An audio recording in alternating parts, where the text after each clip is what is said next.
Welcome to this course on linear algebra. In this video, we'll begin our journey by exploring the fundamental building blocks of the subject. By the end of this lesson, you will be able to define and perform operations on vectors, and you will be able to define and perform operations on matrices. These two concepts, vectors and matrices, are the language of linear algebra. Understanding them is crucial for everything that follows. Let's start with vectors. You can think of a vector as an arrow in space.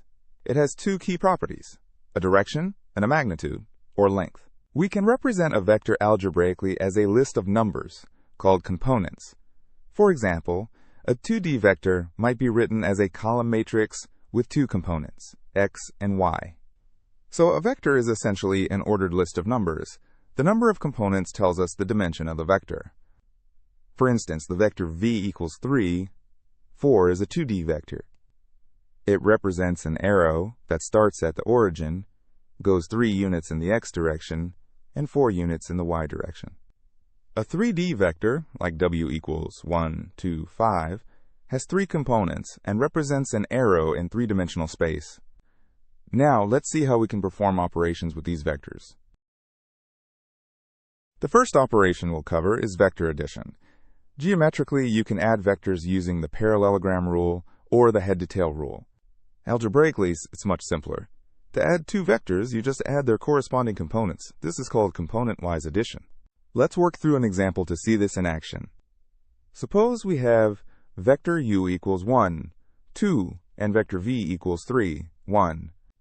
To find their sum, u plus v, we add the first components together, 1 plus 3, and the second components together, 2 plus 1. This gives us the resulting vector 4, 3. So, the sum of u and v is the vector 4, 3. This component-wise addition is a fundamental operation you'll use constantly in linear algebra. Next up is scalar multiplication. A scalar is just a regular number, like 2 or minus 5. When we multiply a vector by a scalar, we scale its length. Algebraically, to multiply a vector by a scalar, you multiply every single component of the vector by that scalar. This is also a component-wise operation. Let's try an example. Let's use the same vector, u equals 1, 2, and let our scalar c be 3. To find 3 times u, we multiply each component of u by 3. So, we have 3 times 1 and 3 times 2. This gives us the vector 3, 6. Notice that the resulting vector points in the same direction as u, but it's 3 times as long. Scalar multiplication allows us to stretch or shrink vectors, and even reverse their direction if the scalar is negative. Now let's shift our focus to matrices. A matrix is a rectangular array of numbers. You can think of it as a table of data. We describe the size of a matrix by its number of rows and columns. An m by n matrix has m rows and n columns. For example, A equals the matrix 1, 2, 3, 4, 5, 6 is a 2 by 3 matrix. Each number in the matrix is called an entry. We can refer to a specific entry by its row and column index. For example, the entry in the first row and second column of matrix A is 2. We write this as a sub-1, 2 equals 2. Just like with vectors, we can perform operations on matrices. First, matrix addition and scalar multiplication. These work exactly like they do for vectors. To add two matrices, they must have the same size. Then, you add the corresponding entries. To multiply a matrix by a scalar, you multiply every single entry by that scalar. Let's see an example. Let's take matrix A equals 1, 2, 3, 4, and matrix B equals 5, 6, 7, 8. To find A plus B, we add the entries in the same positions. 1 plus 5 is 6, 2 plus 6 is 8, 3 plus 7 is 10, and 4 plus 8 is 12. The result is the matrix 6, 8, 10, 12. Now, let's find 2 times A. We multiply each entry of A by 2. 2 times 1 is 2, 2 times 2 is 4, 2 times 3 is 6, and 2 times 4 is 8. The result is the matrix 2, 4, 6, 8. These operations are straightforward because they are performed entry by entry. The most important and unique matrix operation is matrix multiplication. Unlike addition, it's not done entry by entry. To multiply two matrices, A and B, the number of columns in the first matrix, A, must equal the number of rows in the second matrix, B. If this condition isn't met, the multiplication is undefined.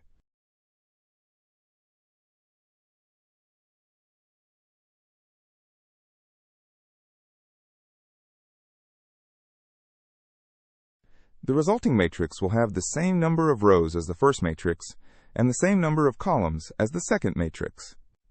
Let's look at the formula. The entry in row I and column J of the product matrix, C, is found by taking the dot product of row I from matrix A and column J from matrix B. This means you multiply the first entry of the row by the first entry of the column, the second by the second, and so on, and then you add all those products together. Let's walk through a detailed example of matrix multiplication. This is a skill that requires practice. Let's multiply matrix A, which is 2 by 2, by matrix B, which is also 2 by 2. First, check the sizes. A has 2 columns, and B has 2 rows. They match, so we can multiply. The result will be a 2 by 2 matrix. Let's call it C. To find the entry in the first row, first column, C sub 1, 1, we take the dot product of the first row of A and the first column of B. That's 1 times 5, plus 2 times 7, which equals 19. For the first row, second column, C sub 1, 2, we use the first row of A and the second column of B. That's 1 times 6 plus 2 times 8, which equals 22. For the second row, first column, C sub 2, 1, we use the second row of A and the first column of B. That's 3 times 5 plus 4 times 7, which equals 43. And finally, for the second row, second column, C sub 2, 2, we use the second row of A and the second column of B. That's 3 times 6 plus 4 times 8, which equals 50. Putting it all together, the product matrix C is 19, 22, 43, 50. Notice that matrix multiplication is not commutative. A times B is generally not equal to B times A. Let's recap what we've learned today.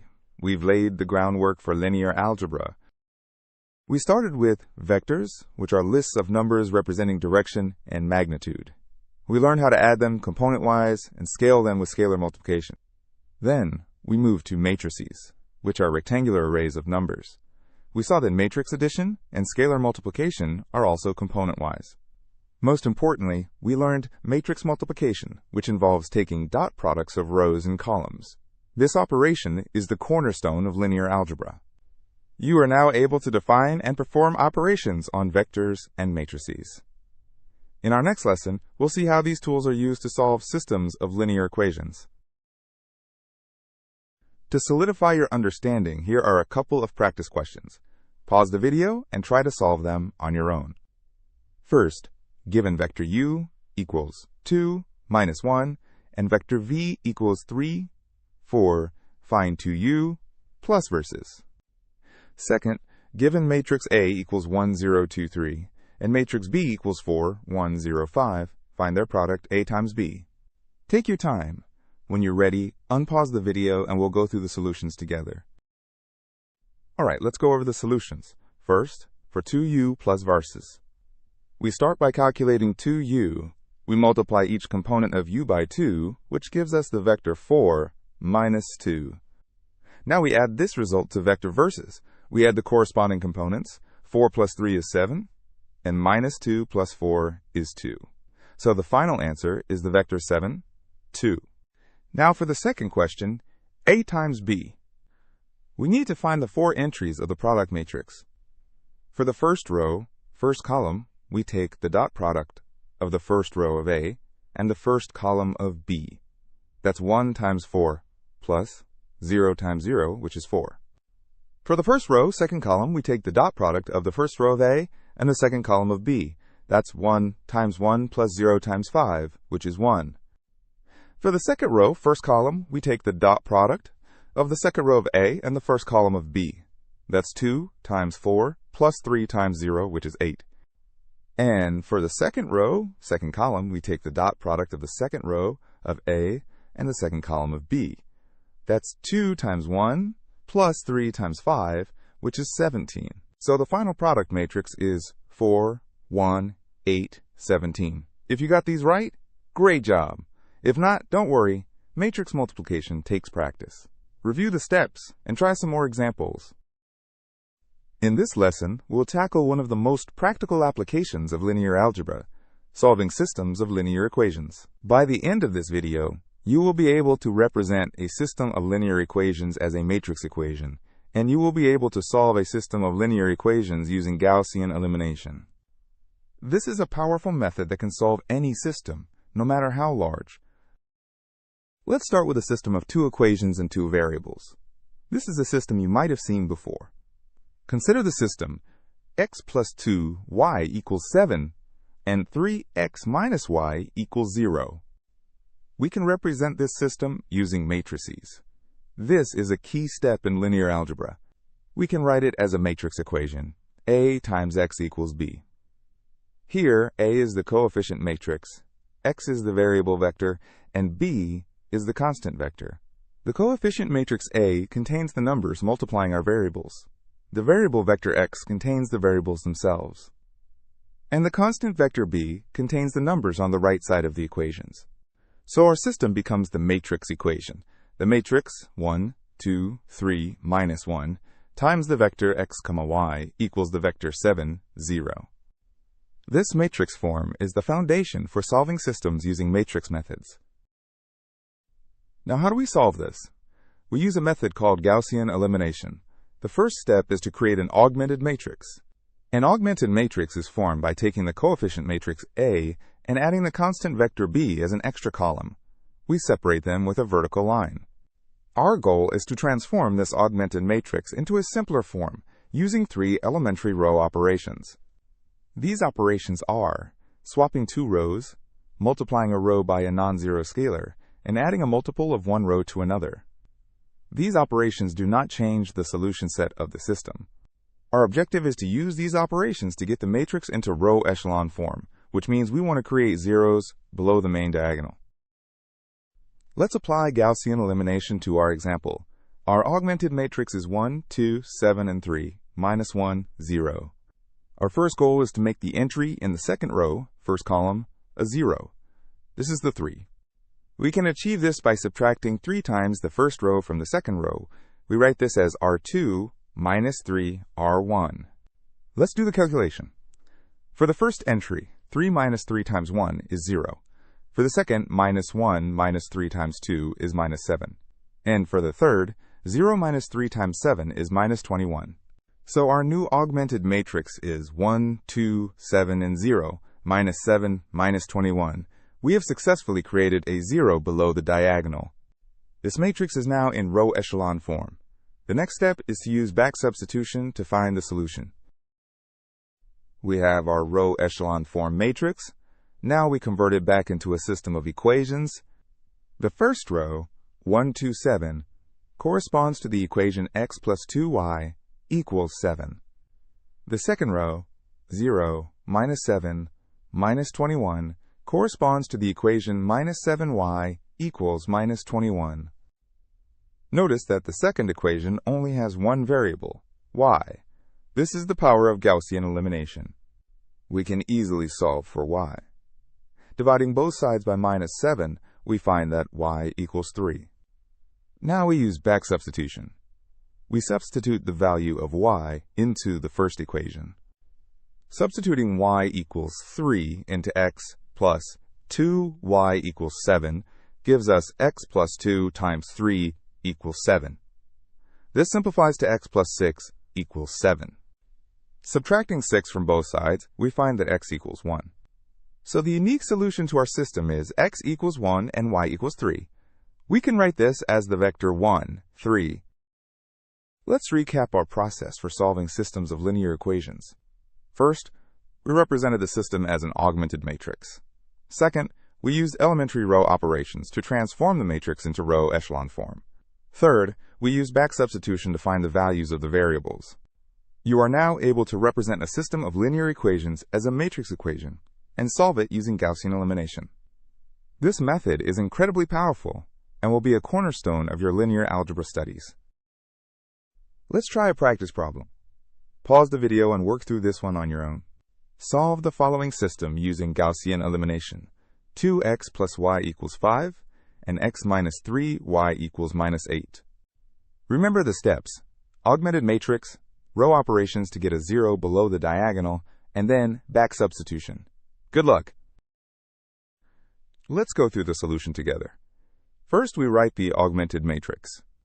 The coefficients are 2, 1, 1, minus 3, and the constants are 5, minus 8. So our matrix is 2, 1, 5, and 1, minus 3, minus 8. It's often easier to have a 1 in the top left corner. Let's swap the two rows. Swapping R1 and R2 gives us the matrix 1, minus 3, minus 8, and 2, 1, 5.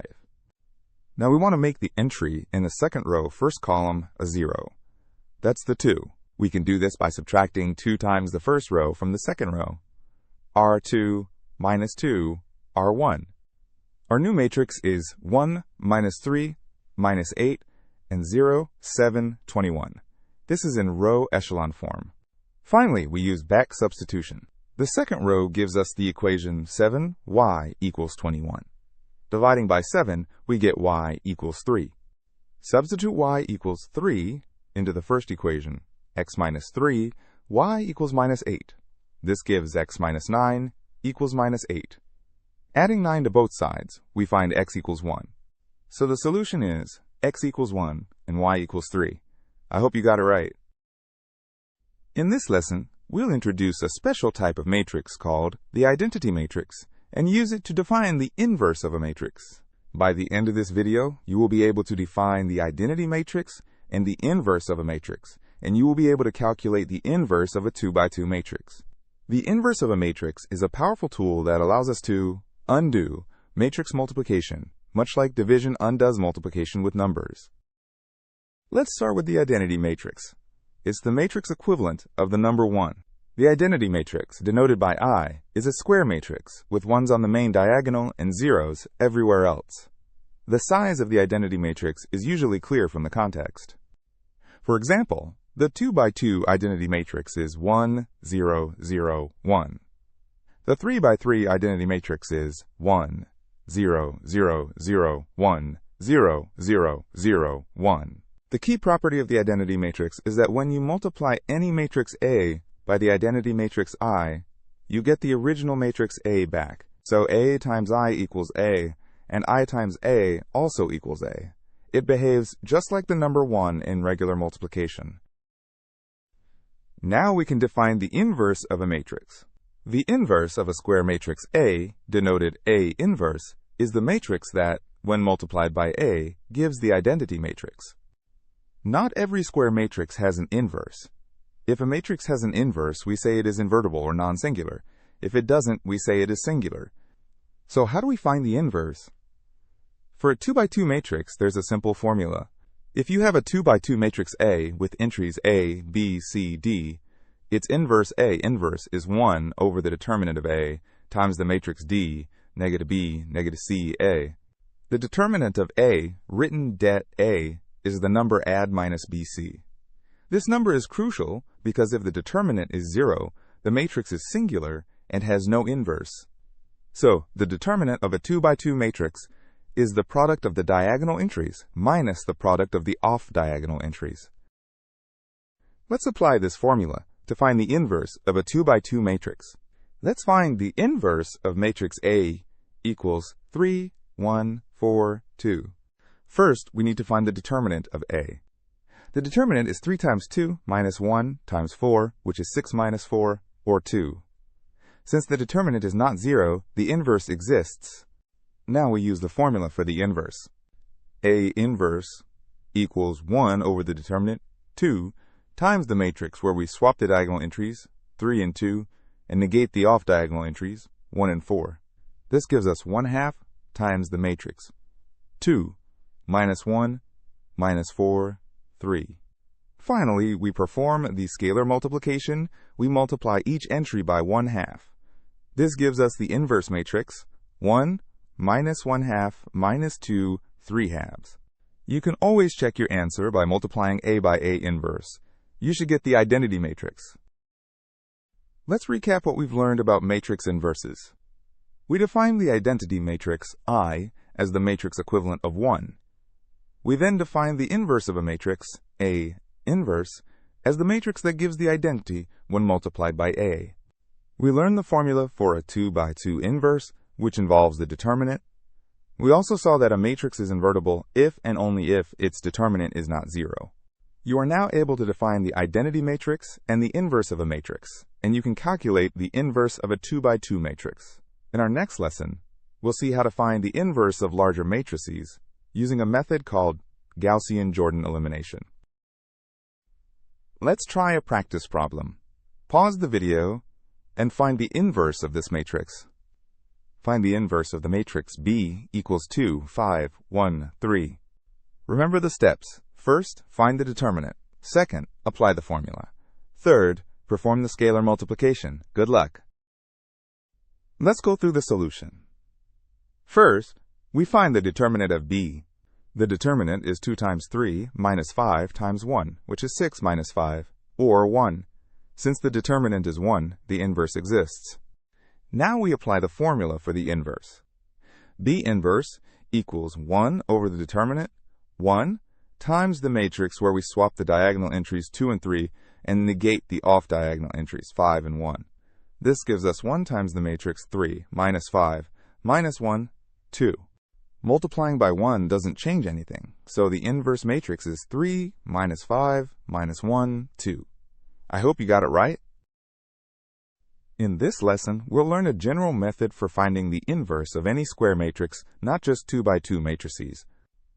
By the end of this video, you will be able to calculate the inverse of a matrix using Gaussian-Jordan elimination. This method is an extension of the row operations we use to solve systems of equations.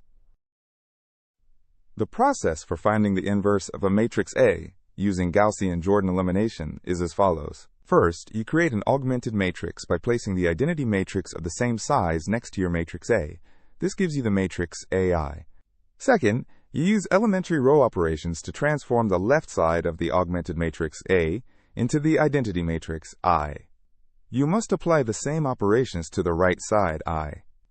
Third, once the left side is the identity matrix, the right side will be the inverse of A.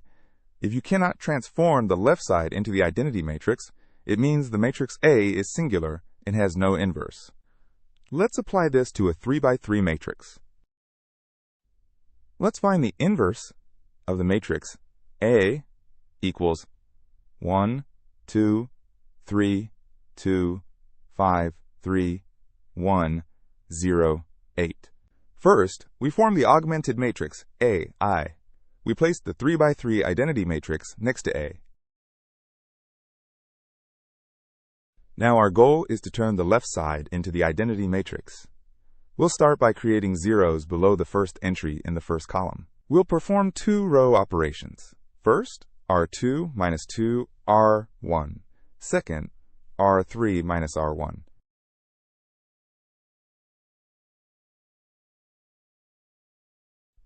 After these operations, our matrix becomes 1, 2, 3, 1, 0, 0, and 0, 1, minus 3, minus 2, 1, 0, and 0, minus 2, 5, minus 1, 0, 1.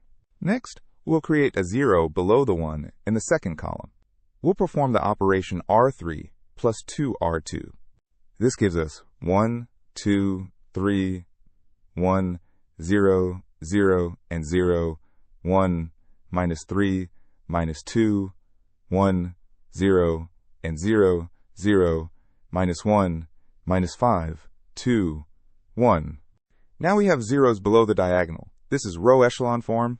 For the inverse, we need to continue to reduced row echelon form, which means creating zeros above the diagonal as well. Let's continue our example. Our matrix is 1, 2, 3, 1, 0, 0, and 0, 1, minus 3, minus 2, 1, 0, and 0, 0, minus 1, minus 5, 2, 1. First, let's make the leading entry in the third row a 1. We'll multiply the third row by minus 1. R3 becomes negative R3. This gives us 0, 0, 1, 5, minus 2, minus 1.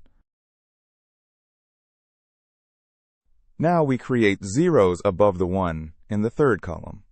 We'll perform R1 minus 3R3 and R2 plus 3R3.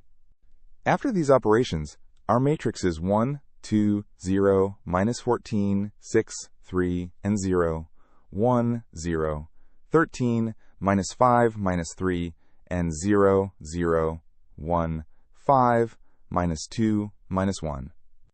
Finally, we create a 0 above the 1 in the second column. We'll perform R1 minus 2R2.